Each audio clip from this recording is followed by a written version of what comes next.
Did you know that 90% of the world's millionaires invest in real estate? Well, I'm Angel with the Academy Presents Real Estate Investing Rocks, and I'm here to help you if you want to go for your piece of that pie. So nonverbal networking, right? This is the thing that, and I'm just going to touch on this briefly, but there's this book called The Like Switch. And if you want to learn more about this, I recommend that you read it. It's all about using nonverbal cues to just build relationships, and it's very interesting stuff. So he has what he calls the friendship principle or friendship. Who wrote it? Oh man. Good It's question. Okay. It's in the other room. It's called The Like Switch. I'm going to put it right here. Yeah, it's in the other room. You'll be able to find it. It's Cool. Yeah, it's called The Like Switch. It's by a CIA FBI guy who was like a spy for a long time. It's very interesting. Oh, And wow. so he talks about his friendship principle, which means that frequency plus proximity plus duration and intensity equal how good your relationship is. So, for example, somebody you work with, you see them very frequently, you're in close proximity, and you spend a lot of time with them. Even though you may not have a very intense relationship, you're probably going to be on good terms with most of those people. Conversely, maybe you have a very intense relationship where you play like a very intense sport, or you're a dancer, or I don't know, and you have a good like a very intense relationship with somebody, but you don't see them a ton, and you're not, you don't spend a ton of time with them. You might still have it. So anyway, it's kind of putting these things together. Like, how can I spend time around people?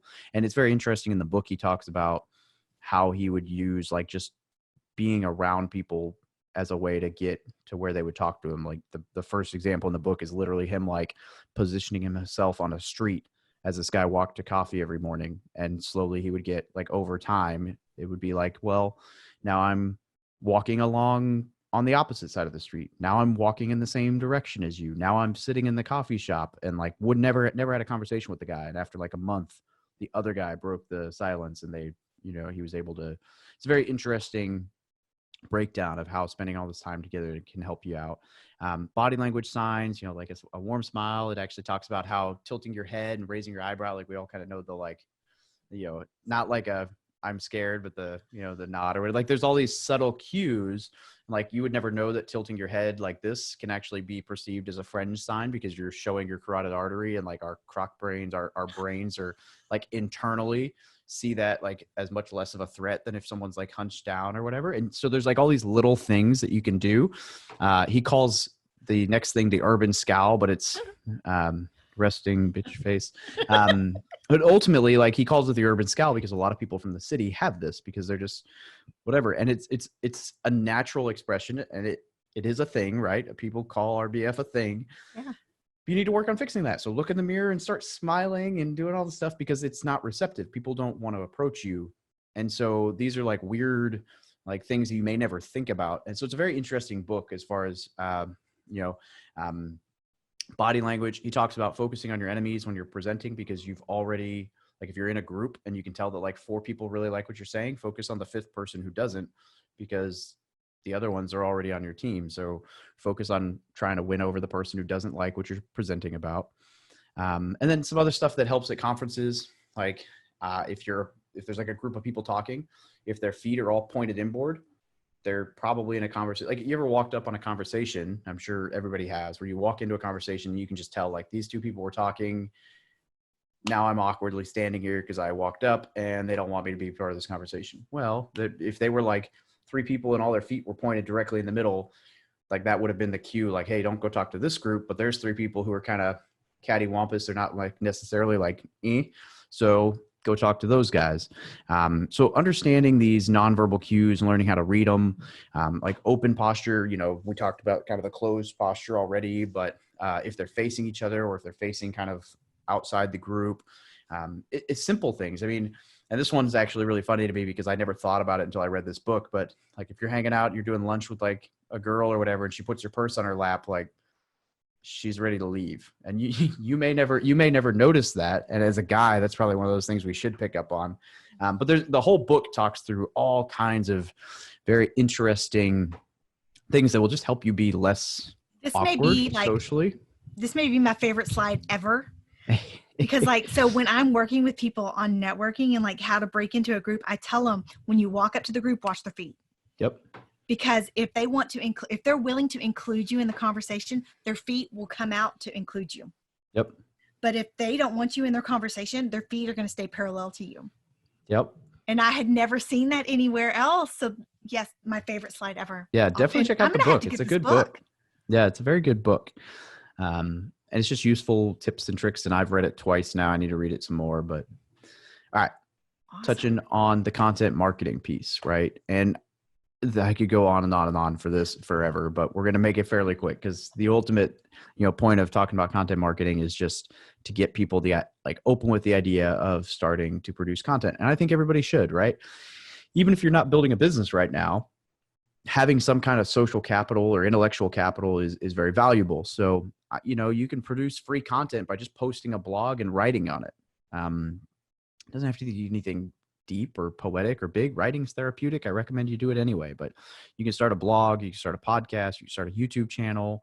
And you could, I put on here like mini courses, like my VA loans. Like I have a playlist that's got like 6 videos about the VA loan. And so it's like basically a mini course. It's just, I don't sell it. I don't require email generation. It's just there publicly and it gets, hundreds of views every couple days over whatever from YouTube. So, and so social media content, like there's all these ways you can get content out there, and just basically what you're doing is just getting what you have to say out to the world. And hopefully what you have to say is nice and you're a good person, but it'll get picked up. Yeah. Well, what better way to get comfortable with doing that than before you have to do it, right? Yep. That is awesome. Absolutely. And a lot of this stuff is evergreen, right? So focus on evergreen content. Like I just said, the VA loan, like people find those videos by searching on YouTube. It's evergreen. So as long as they're typing in, how do I use my VA loan? They might find my video and then now they're able to see me, even though those videos are over a year old. And so understanding some of that stuff. Yeah, you can do some paid advertisements, boosting posts and stuff. I don't really think that's necessary. And then if you are in like the business world, Gary Vaynerchuk talks about jab, jab, jab, right hook, which is just the idea of like, you're jabbing with like just free content and the right hook being sales. And it's not hook, hook, hook, hook, hook.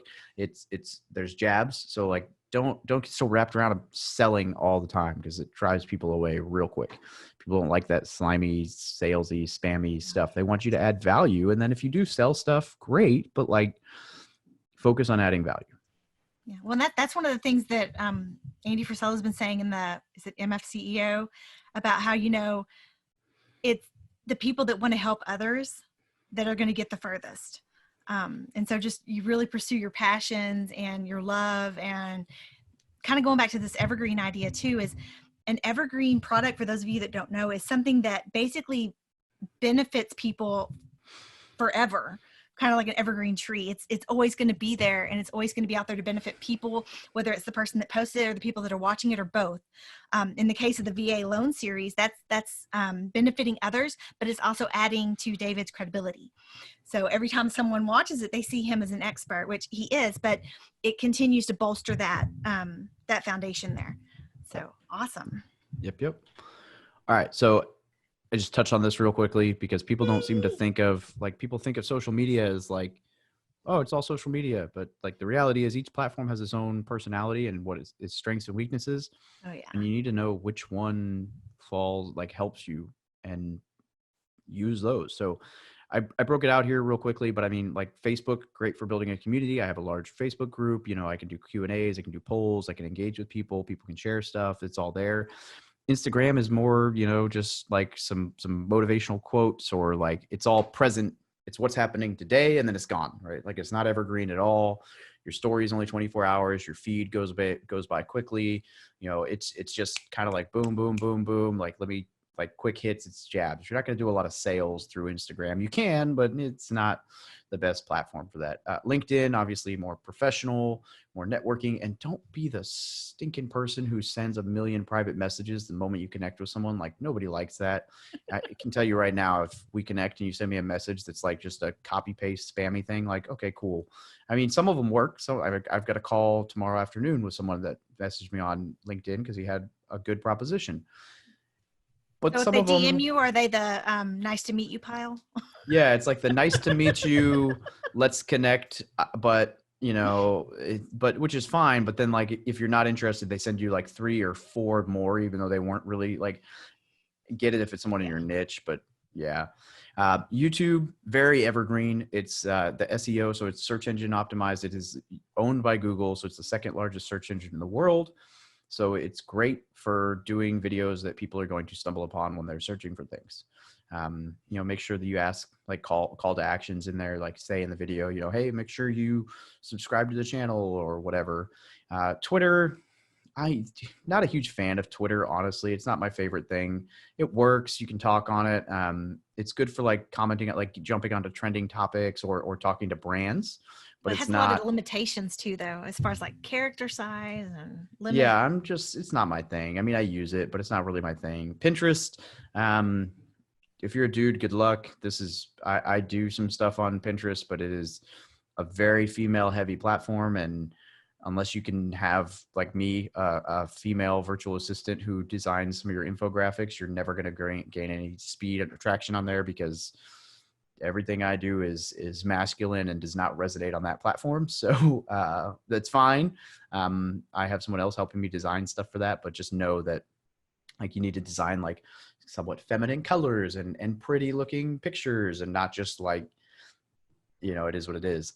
TikTok, if you want to get into it, I put it on here because it's a legitimate thing right now, but it's young, be humorous, do cliffhangers, like just focus. If you're going to use TikTok, use it to build a community, build a brand. You're not going to be able to sell much on it. There's like no monetization behind TikTok.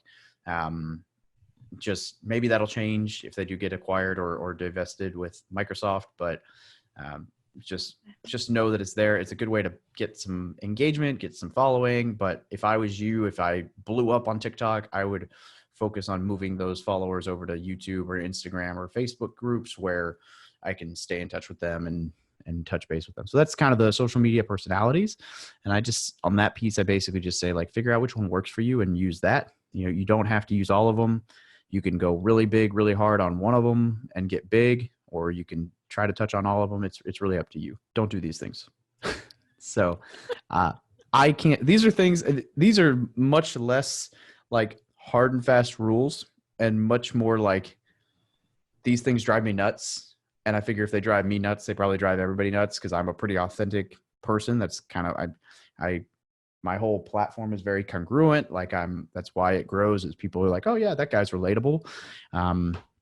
So not being transparent, like if all you do is talk about wins, you never talk about losses, people catch on to that stuff, and people catch on to the, like, my life is amazing all the time, look at this fancy car, like that kind of stuff.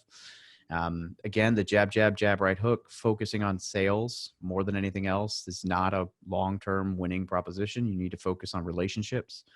Spamming your content and soliciting all over the place, nobody likes that stuff. Even free content, it's like, okay, like if you jump into I have a fairly decent sized Facebook group right now, right? It's got, I don't know, 5,300 people or something like that.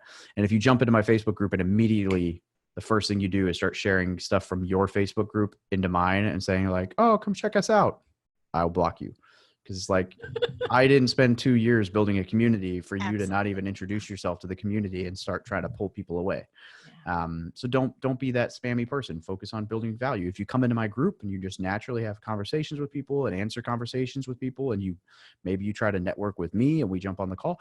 If you're a cool person and we get along, like I have no problem with you sharing some content that will help you out, but in the right context. So don't be the spammy person nobody likes. Don't focus on the money so much that you're willing to use affiliates and recommend products and services you don't use. It's a very quick way, like realize that your reputation holds more weight than money now. And I put this in here. It's a very confusing bullet, WIFM, rather than adding to their WIFM. WIFM is military jargon for what's in it for me. So if you're more worried about what's in it for you than you are what's in it for your customer, it shows. Don't be that person. And those are probably the big ones. The other thing is, like I've been I need to add this actually, but like virtue signaling, like nobody wants to see. So virtue signaling is like basically just talking about how great you are. And that can come in many forms. That can come in like you make a donation and then you tell the whole world about how much money you donated, rather than just making a donation and kind of leaving it be. I think that's kind of like, okay, or like the people who are on like social media and they're like videotaping them giving food to a homeless person. And it's like, that's a nice gesture. Why'd you ruin it by trying to use it for attention and fame? And unfortunately it works. Right. That's I had, probably one of my biggest, just, it I had leaves kind of a someone, dirty taste in my mouth. I'm just like, oh, why would you do that? and it kind of goes all over the place. I had someone message me the other day and it was like, oh, hey, I'm so-and-so. And I was like, awesome. And the next message was like, I'm allowed to do this because I make this much money a month. And it was like, eh, Huh. cool. Like, what does that like, I don't know who you are. Why do I care, for one, about something that, the other thing is like, how do I know? There's no way to verify any of that. Is that pre-tax? Is that post-tax? Is that gross? Is that net? What'd you make it through? How'd you do this? How'd you do it? Like, I don't care. Like, are you a good person? Because it seems so. Anyway, I probably should add that on there, but just don't try to build an audience by talking about how great you are. Build an audience by being authentic, and if you're great, people will recognize it. So, yeah, that's my long and short. Oh, look at this. This is funny. You can tell how well I have a huge note here on the bottom of my PowerPoint that I'm supposed to set up one of those like, hey, text this word to this number so that I can have somebody's like get all my contact info instead of having to have it all up on the PowerPoint. Clearly I did that because it isn't there. So Well, I'm so we'll hide bad that. about Questions. yeah, I'm so bad about like self-promotion that it's eventually Yep. going to have to be like a separate piece, like edited and added in, because I forget. Yeah. Because Well, that's why I did that, because I don't Yeah. like doing it. So I wanted to delete all of my contact info and just say, hey, if you want it, text this. Because I think that's less, like, at the end of the day, if people want to be get in touch with me, they're going to get in touch with me. But I don't want to be like, hey, follow me. Like, I think that's kind of, I don't know. I don't like doing that. Probably to my detriment, but yeah, it's I don't like to be, I mean, I'm pretty out there and in your face because that's just kind of me. But I don't like to push my stuff on people. Like, I don't like to be, hey, come over here and subscribe to my YouTube channel. Like, I have a little piece that on promo days, it's in there. It's like, hey, subscribe to our YouTube channel, do this, join our Facebook group. yeah. But I wouldn't walk up to somebody and be like, go join my YouTube page, go subscribe, because that's not me. Yeah. And I think one of the reasons why I forget to self-promote is because that's not my goal. I'm a teacher. I resigned from teaching in February because of a bad situation, but I'm a teacher. I'm a teacher at heart. I want to get the information out there, and I just want to help people, because to me, real estate is the best vehicle out there for building wealth and building legacy wealth. And I want to share that with as many people as I can, because it's that important to me. And so that's what's like at the top of my list, not, oh yeah, I got a summit coming up in September, I need to make sure I tell people about that. Or, hey, I need to get more people subscribing to my YouTube channel, I need to tell people about that, because it's just not, it's not at the top of my list. It should be probably, but it's just not. It is what it is. And for those of you listening or who have made it this far, if you didn't put it all together, the whole point behind the networking and content marketing is that if you ever plan on doing anything and earning any money, people need to know who you are. There's an old a Grant Cardone quote, best known beats best. And that's true, right? Like, you could be the best real estate investor in the world, and if nobody knows who you are and they know who I am, guess who they're going to lend money to, right? Like, they're not going to know who you are. They're not going to come find you. And I'm not saying I'm a bad real estate investor or you're a great real estate investor, but like, you got to build a network. You've got to have at least some kind of community, or, you don't have to build your own massive following, but you have to have, if people on your friends list don't know what you're doing, then A, why are they on your friends list? But B, like, you need to step things up, right? Like, I'm sure there are people on my friends list who don't know what I'm doing. But I would be willing to bet it's a very low percentage of them. So. Yeah, well, and I like, we're big followers and mentees of Joe Fairless. And one of the things he says is you need 2,000 fans. Yep. 2,000. That'll get you everything you need. Yep. So it's not about having, 20,000 people in a group. It's you don't have to. You don't have to have those kind of numbers to be very successful. No. So it's we're like at 51, so we're nowhere near 2,000, but we're getting there. It comes. It comes exponentially. I love what I'm doing. Because it's just getting information and knowledge and value out there to people is really important to me. And so I'm getting to do what I love. Worst case scenario, at some point I may have to go back and find a job, but I'm hoping that's not going to be the case. Yeah.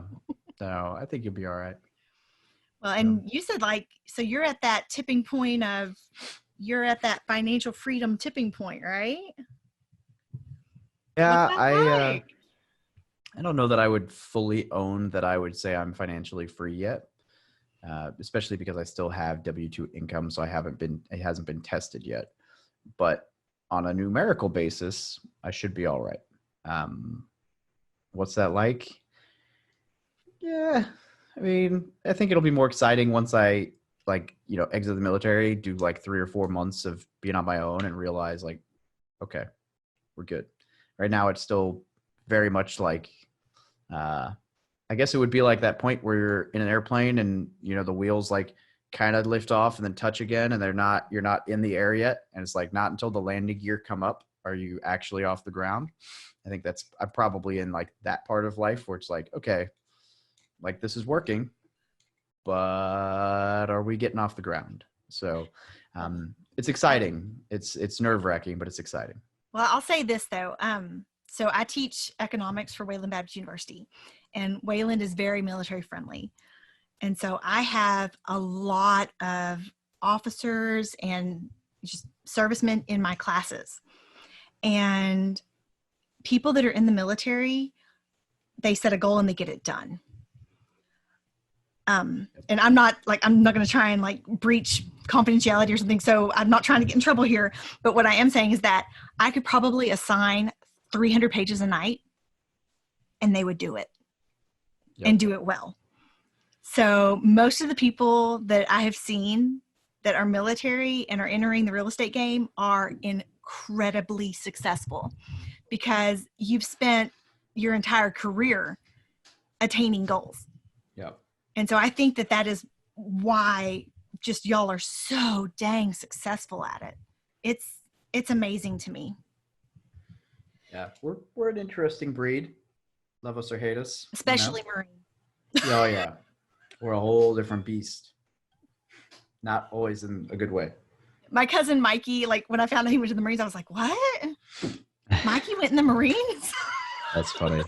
So I'm we kind of grew up together, but but it's still kind of cool to know that that's something he's doing. And then his daughter married a man in the Marines. And so it's a very big family tradition now, or it's looking to be that way. And that makes a lot of sense too, because I've seen that a lot growing up, is that military tradition is so ingrained in a family that it just continues, and it is awesome.